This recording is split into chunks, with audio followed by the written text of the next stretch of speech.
vlade, dakle do svih ministarstava. Oni naravno glume da pokušavaju da, ne znam, poboljšaju uslove u svom resoru, međutim svakom je jasno da to nije tačno. I kada pogledate lica tih ljudi, ja često gledam taj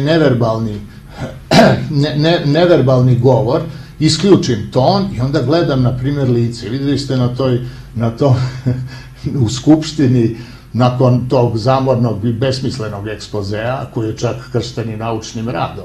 Pa dobro, i besmislen rad može biti takođe u domenu nauke. Međutim, kada pogledate lica tih ljudi, kada vidite kako oni izgledaju, vidite da su oni potpuno izgubljeni, da su oni krajnje distancirani od svoje sopstvene uloge, da tu više nema čak ni zdravog onog lopovskog pogleda nekog ko je svestan da ako bude ministar može da ukrade. Ni toga više nema. Jer su ljudi dovedeni ispod egzistens minimuma, koji se ne odnosi samo na hranu i piće, nego i na duševnu hranu, na reč, na osjećanje dostojanstva i u krajnjoj liniji na osjećanje budućnosti.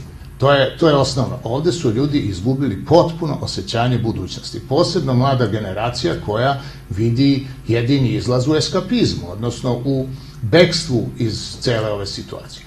Ali to je tako kako je i stvari treba prihvatati